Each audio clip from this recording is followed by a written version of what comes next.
Hi, how are you doing? So welcome to Forging the Future Industrial Revolution 4.0, and we're just going to be talking all things industrial tech today. So first of all, do you want to introduce yourselves? Just give us a little feel of who you are and what it is you do. Do you want to kick off that? Happy to do so. So my name is Maria Vasasharna. I'm one of the founding partners of Quanted Ventures, an industrial tech early-stage investor based in Helsinki, but investing across Northern Europe. And I'm a former attorney turned venture capital investor. Okay, and what about yourself? Yeah, hi, my name is Martin, and I'm the co-founder and CEO of a company called Fractory. Recently in Quanted's portfolio as well, and very happy to be there and to have an investor who is actually dedicated to this. But what we do is we connect companies, the buyer companies and the supplier companies in the industrial metals manufacturing market. Okay.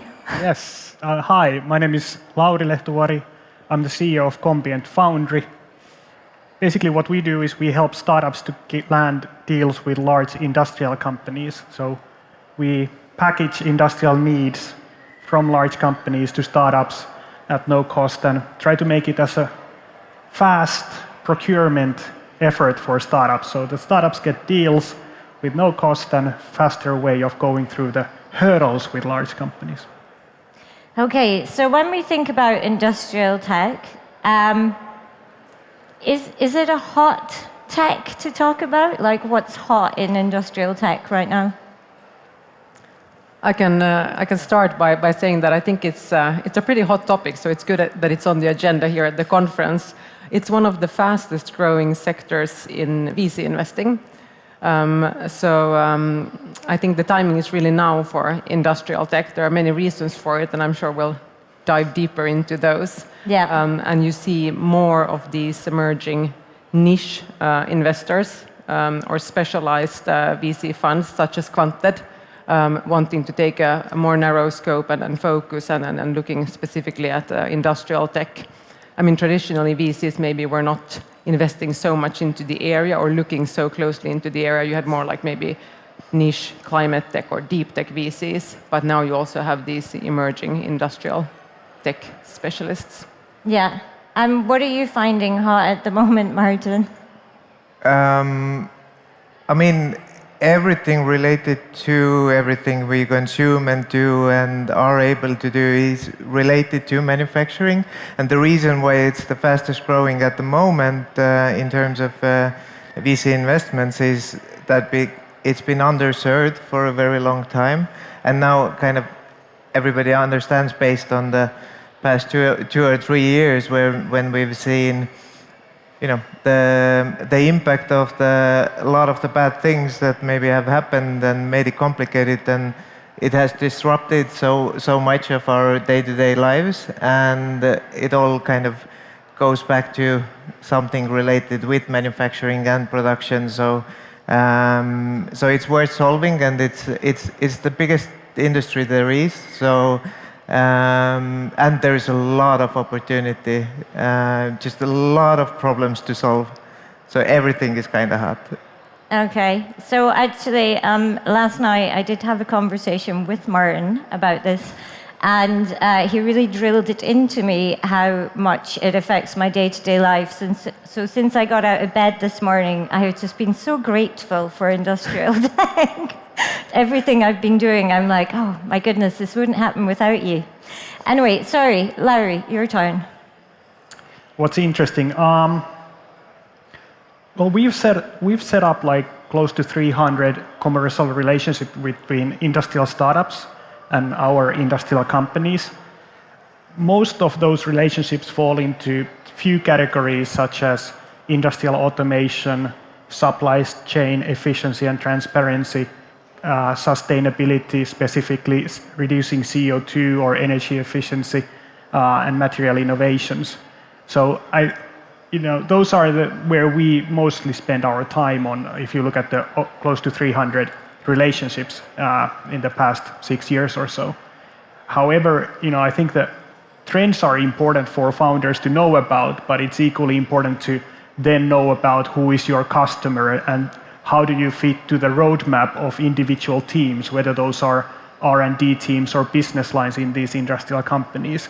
So, the trends are interesting, but at the same time for founders, it's specifically looking at, okay, who's just going to pay for what we can solve and what's the challenge in the industrial space.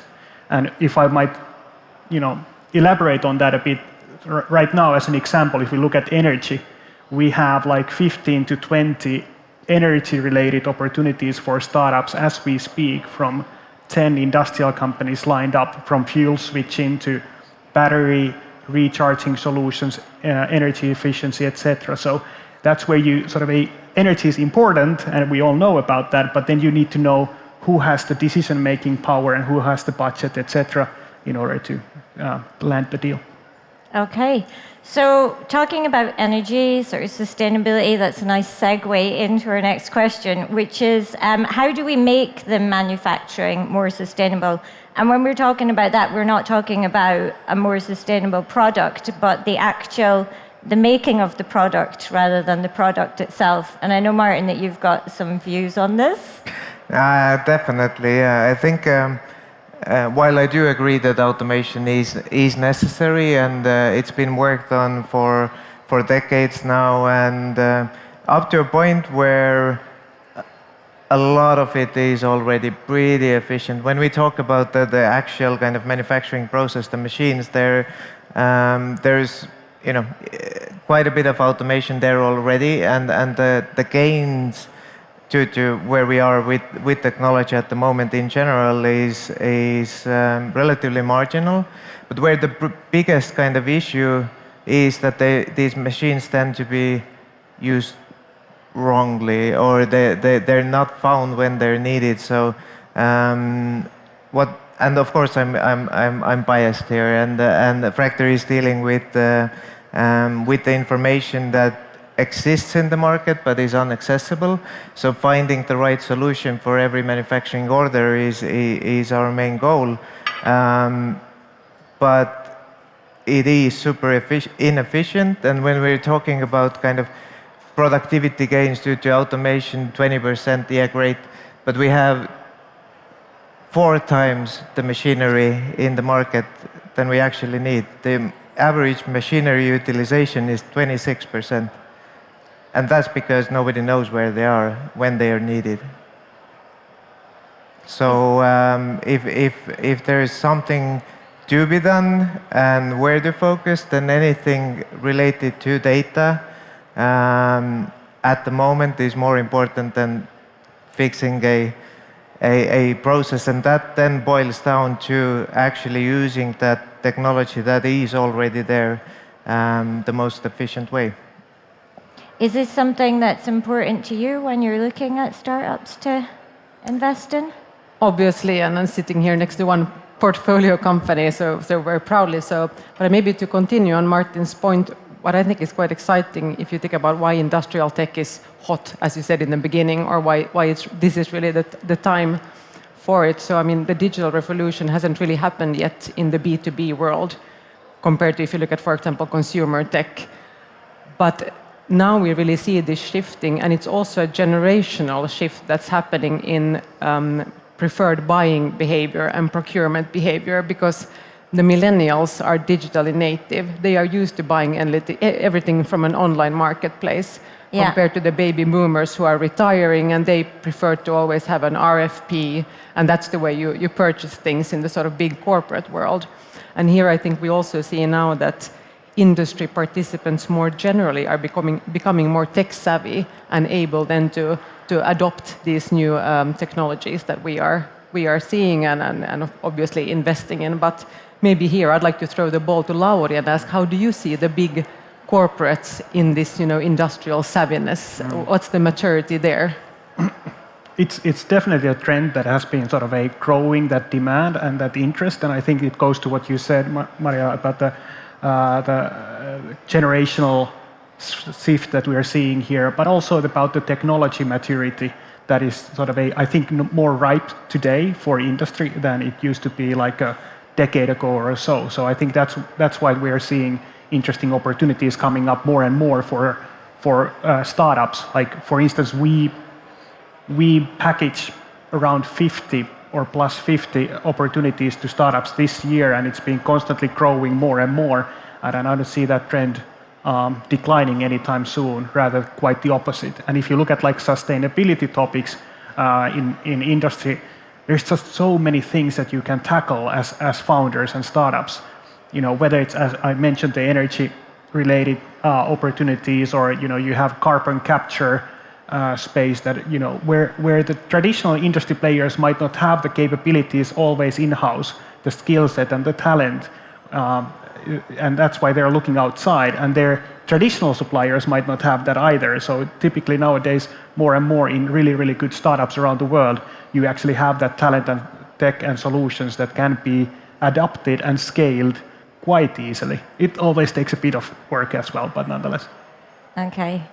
Right, we're going to jump to investing now. And obviously, like your fund, which was 71 million last year.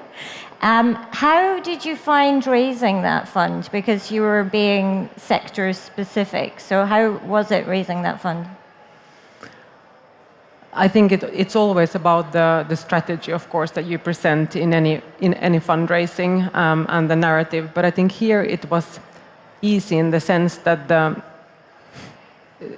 LPs also see the opportunity that we're talking about here in this panel, and that the timing is really now to invest in industrial tech. And especially if you look at the Nordics or Northern Europe, we recognized when we started thinking about founding Quantet that there wasn't a dedicated early stage investor or VC fund having taken this niche focus, but there's so much opportunities, and really pooling those companies and building a portfolio out of only industrial tech startups, we saw as a huge opportunity to build a broader ecosystem of industrial players and grow a sort of an advisory network out of that too, which combines sort of the best of both worlds. So I think, and then obviously going and talking to the right LPs that are interested in industrial tech, have a background or experience in that world, so that you sort of speak the same language from the beginning. Yeah. So what is it that you're looking for in a startup then, when you're listening to pitches, or maybe what are you not looking for in the startup? It's interesting because, I mean, we've now been in operations exactly 1 year. We've made 5 investments, and we just had a sit down with the partners thinking about, okay, how are we doing? What have we learned out of all these hundreds and hundreds of cases that we've plowed through and had so many management meetings? And it really comes back to the very basics, and I think it probably doesn't need to be said out loud, but I will still say it because it's the most important. It's really the team and the founders. And sometimes you might get so excited about an idea or a market that you sort of start looking at that too deeply before going really through the team properly and having all those sort of interviews and checkpoints and making sure that that's all in order before you then go to the next level of assessing the case. So I think it's really about the team. And then, of course, the problem that is being solved needs to be big enough. Otherwise, it won't scale. Okay, we will start with the problem then, and then we'll move on to the team in a minute. So, guys, what is the problem that you guys are sorting? Do you want to go first, Larry? What we are solving. Yeah, what problem are you solving in this whole? Well, we started 2018. It was we set up Foundry together with 2 industrial companies. Other one being Kone, the elevator and escalator company, focusing on people flow, and other one is being Stora Enso in renewable material company. And the point was, how can we decrease time to market, introducing new products, services, and solutions faster to customers than before? And that's where we sort of looked at, okay, startups actually bring that viable solution to industrial space these days. And it went the other way around as well for founders. Okay, if we want to decrease time to market for these industrials and increase their competitiveness by working with the best talent and solutions out there, then for founders, what we looked at and had discussions with really, really great entrepreneurs, they were saying that if only we would have an easy way to get those first customers. Because if you're a startup in, let's say, in Silicon Valley or Israel or here in Estonia, understanding who is your customer at Stora Enso or Husqvarna Group or Autoliv or Epiroc or SKF, it takes quite a bit of time to figure that one out. And not only that, but then understanding what's the decision-making process or the buying process. How do you go through all the hoops and loops? So what we wanted to do is just create a industrial shopping list, if you will, so that founders can easily know that this is what industry is willing to pay for today and then tomorrow. And if I have a solution that fits those, then I can land a deal 12 months faster than traditional ways. So that's what we've been focusing on. Decreasing time to market works both for startups, but also for the industry. Okay, you have a whole list of opportunities on your website for startups to look through. Can you name off a couple of them? Like what sort of, at the moment, are people looking for? Right, so as I mentioned, so if you would go to, a shameless plug here, but our LinkedIn or our website, right now focusing on energy. So fuel switching, battery tech, charging solutions, autonomous vehicle and their energy, as well as then, how do you make manufacturing processes more energy efficient. So if you look at like a large industrial player, the global player, they might have an energy bill of north of 500 million euros a year. So it's like, okay, how do you start decreasing that in the different manufacturing plants?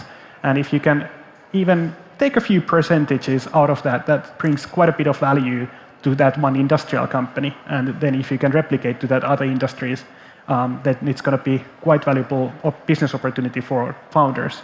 So plenty that, if you have a look at on our website, you'll see them quite easily. Plenty of opportunities there. Okay, go on. If I may, do you somehow validate the requests coming from the corporates as well? Yes. You mentioned that to solve a problem that is there today and tomorrow, so that tomorrow part being, I think, the more important one. Yeah. So yeah, it's a good question, and we spend, if not most of our time, but plenty of our time on doing that homework really well. So we constantly go through, industrial company business units, R&D teams, look at what's in their project portfolio or their development roadmap, and which of those could be solved by startup space. And it's important to know that it's not like tech scouting, because tech scouting is kind of easy, but understanding what is the real need, what's the value that if you solve that need, so that you can package it, that you make sure for founders that when you engage with them, that you have team in place with budget, resources, decision-making power, and then you have a lean procurement process in place as well to go through all the 9 yards. And that's the key, and that's what we focus quite heavily on. It's important to also identify the startups as well, but yeah. But that's an interesting point about validating the problem, because it's almost like philosophical. Does innovation always meet an existing problem, or is it like an emerging one of tomorrow or in a year's time? Like, where do they meet actually? Yeah, that's why I posed the question as well, because we meet a lot of companies because of our kind of transactional model, and the SME space we are mostly operating in, although Kone and Stora Enso are our customers as well. And but often the things the companies identify as problems are kind of symptomatic and not the actual kind of core issue that should be solved, that would fix this and something else along with it. So not saying that some of the problems that they do identify aren't worth solving and are scalable and are shared by other companies as well, but manufacturing tends to look like it's very specific to the industry that the company is in, who is experiencing some sort of problem, and because of the way they work and the amount of data manufacturing generates, manufacturing industry has twice the data compared to the second, which is governments. And we think that governments have the most data, but no. So they get super detailed and they get fixated on the problem and think it's super individual. but it's just framed and it should be sold somewhere else. So that's why Yeah. you have a very important And task. I think that's where the sort of a guidance sometimes comes in to sort of a look at what's in the roadmap. It comes from their strategy as a company, but understanding which of the teams have that need. And of course, equally important for us is to collaborate with great VCs like Wanted here to understand what's in your portfolio and where do you see the startup space currently going, and then feeding that back to the industrials. But that's sort of a educational part sometimes. Whereas the sort of okay, where do we have the budget right now? We need to we're looking at a few quarters into the future constantly. So this is where we're paying today, and then we're keeping an eye on what's going to happen in the future as well. So it's a balance. It's a tricky balance that you need to also constantly work on. Larry, we have a question for you. Corporates usually want to get exclusivity with good solutions at early stages, or want to sign 50 pages NDAs. How do you train them not to do that and navigate negotiations with startups? Ozan would like to know. That's a good question. So we started first with the legalities like NDAs and procurement, purchasing documents, etc. And that's where we sort of what we built with each of the companies that landing the first deals, the purchasing agreement is like a 2-pager document with a scope of work attached to that. So it's relatively easy to understand, and it works with all the companies to kick things off so that you as a founder get a paying customer relatively easy. The NDA is also like 2 pages or so, mutual NDA between the companies when we get to that point. So early on we are like, do we need to even sign the NDA? And then later on, probably we get to that point. But we wanted to make it super easy for founders and the industrial teams as well to get things going, because it doesn't make sense to go through all the hurdles when it comes to legal documents if there's no value, if there's no beef of working. If we can't do that relationship-wise, or if the solution doesn't scale, or if the need wasn't like important enough. So that's why we wanted to make it easy across with our companies. And the first point of the question was that I forgot already was... Don't make me say that word again. I've got too much of a tongue in my mouth. Corporates usually want to get exclusivity. Right, yes. Solution. That's something that we sort of ruled out from the beginning, because ultimately, if you look at the best founders, they're not going to sign major exclusivity clauses, because it's going to hinder your growth. So you're going to end up working with the B, C, D level companies, and then you're not going to get that value that you were looking for, right? So the top A startups are going to be like, yeah, it's not going to work. Like we're not going to grow, and you're not going to get the value that we can bring to you. So what's important for us that startups actually keep growing, right? There are some instances where you get to the very core of the industrial player that you might have an exclusivity of 12 months or something, that now you can't go to the direct competitors that we list here, and that makes sense, but not just having that as a default. Okay, thank you. I'm going to come back to what we were talking about earlier, the founding teams as well. And Maria, we had a conversation about this, that you like diversity, one of my favorite subjects, in founding teams. Do you want to explain a little bit more about that? Because why is it important to have diversity in an industrial founding team? Well, we shouldn't actually have to talk about it. It should be so obvious. But Oh, it's only 2024. Come on. That's it, exactly. But no, I mean, it's a diversity imperative from LPs, obviously. But then it's also the business case, the business imperative, really, because it's the business case for diversity. I mean, it's stronger than ever, and the data is quite unmistakably clear that diverse teams outperform business-wise those teams that don't have diversity. And of course, this should be understood broadly, so including diversity in backgrounds, education, age as well. And perhaps myself, having a legal career before becoming an investor, I sometimes feel a bit like the outsider, not coming from maybe the most usual banking background in some circles. And I think it's really actually interesting to look at things when you have different educational backgrounds. So I would like to see also more on the investor side, people with different previous career paths coming in and then investing in teams.